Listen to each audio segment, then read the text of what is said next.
Nigeria needs referendum, not election, by Malcolm Emehobo. Welcome to the news, and please subscribe to our channel. We must lay to rest this laissez style of governance, wherein states goes to Abuja every month to collect monthly allocations without contributing anything to the system. With a renegotiated Nigeria, every state will have to fend for itself with proceeds of what they generate and will not have to look up to Abuja for funds to run their state. On this issue, please, I support this issue with 1 carton of champagne, sir. Thank you, sir. This is it. Enough of governors having to sit down, cross their legs, and go to Abuja, collect the money, come back, jaye law. Yes. A lot of them, after collecting this money, you keep hearing that they don't pay salaries. You keep hearing. It's like maybe they feel entitled. Some people, even after collecting the money for weeks, they don't pay salaries. So what am I even saying? Some don't pay any salaries at all. There are some people, when you hear of 6 months salary being owed. And I'm wondering, how do you want those people to survive? How exactly? Some will come out and say, some of these politicians, they have money. They did this thing before. Then why do they keep owing people money? Why do they keep owing people salary? Some people will come and defend them now, defend of the universe, you see them. Hey, these politicians, most of them, so we are not arguing. But why is it that they are owing these people money? They owe and even owe the health sector. Doctors will always come out and rant. Why? These people have money. They're not. It is not the state money. We are not complaining. Let them do what they're supposed to do. Enough of this idea of every time you're giving them resources on handout. You know, they don't know what it takes. They don't even know. Some of them they don't even have ideas, or they think the functions of the government is they do the roads or they do the sea. We want governors that will enter and things will change. We want governors that will come on board and things will change. Because these people are going to be working for the money, their eyes will now be open to. In fact, if this system comes those lazy ones will be able to fish them out. Because this one, it will no longer be business as usual. You're not going to go collect the money and sit back. No. What will happen is you are going to be generating it. And because you're generating your money, you want to do what to generate more. There will be a healthy competition. Oh, this particular state is doing this. Okay. They can tap into the idea, modify the idea, make it, tushing the idea up, then run with it. Then states will be like, okay, the roads are good. Which local governments have we not touched? Which one have we not touched? Call the local governments of this particular place. They are complaining. You will start saying yourself as, I am responsible for my states. You will start saying yourself, there'll be no excuse. As this one, the excuse will run out of their mouth. Nothing like, the federal government did not give you. No. Allow those people to develop at their own pace by allowing them to handle their things themselves. When they do things to generate money, when the money comes back to them, their eyes will open more. It will open their eyes the more. Number one, they'll see how difficult it is. Maybe they don't know because they're always giving them handouts. Money on a platter of gold. Me, I support this issue. I don't know about you. I support it very well.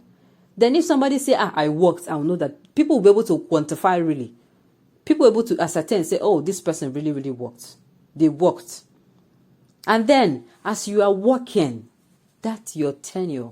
If you are going to be scrapping this constitution, or it is 2 years now, they said they have put it there that somebody can go for two terms. Okay, fine.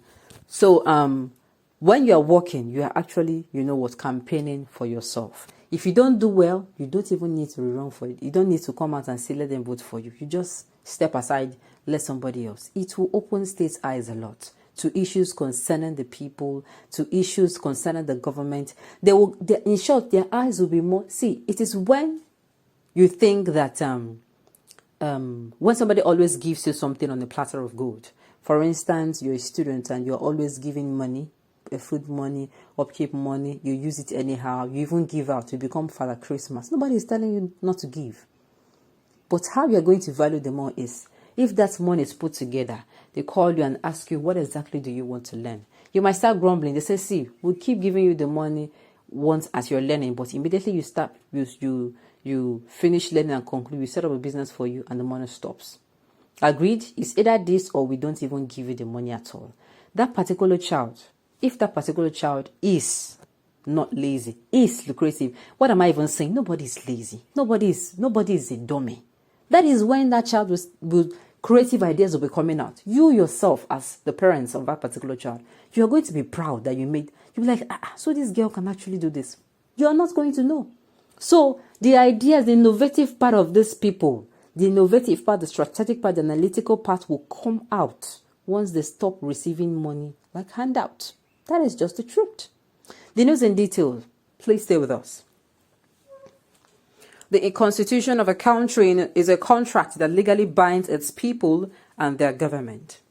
Like every other contract, a constitution is valid only if it is consensual amongst the people of a country and essentially devoid from misrepresentation, mistake, duress, undue influence, and illegality.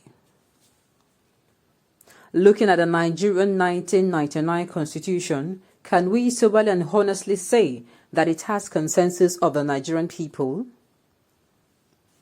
Can we honestly say that it is not vitiated by misrepresentation, mistake, duress, undue influence, and illegality? The answer to these questions are, honestly speaking, in the negative.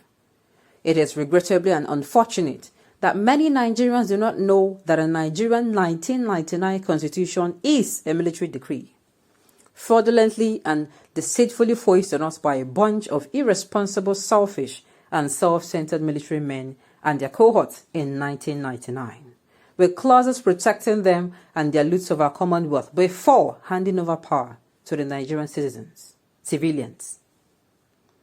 It is said that 22 years after successive unscrupulous Nigerian civilian government have shamelessly for their selfish gain refused to question the validity of the evil document called the 1999 Constitution. They have continued to benefit from it while running Nigeria on falsehood with a defective and faulty foundation, ensuring that Nigeria solemnly binds herself to be false to the future. Nigeria, as presently constituted, is built on a pack of lies that is bound to collapse anytime soon if we fail to make amends. Yes, the last paragraph got me. It is actually bound to collapse. So we need somebody who has the best interest. To find that person, it will not be easy. Who has the best interest at heart? They are good people, but these godfathers everywhere and these recycled politicians will not allow them to spring up. We are going to keep pushing for that person or that people or such people to come up and take over affairs. If not, Nigeria is heading for its doom. Okay, on this note, we have come to the end of the news. We say thank you for tuning in to listen. And until I come your way next time, enjoy the rest of your day.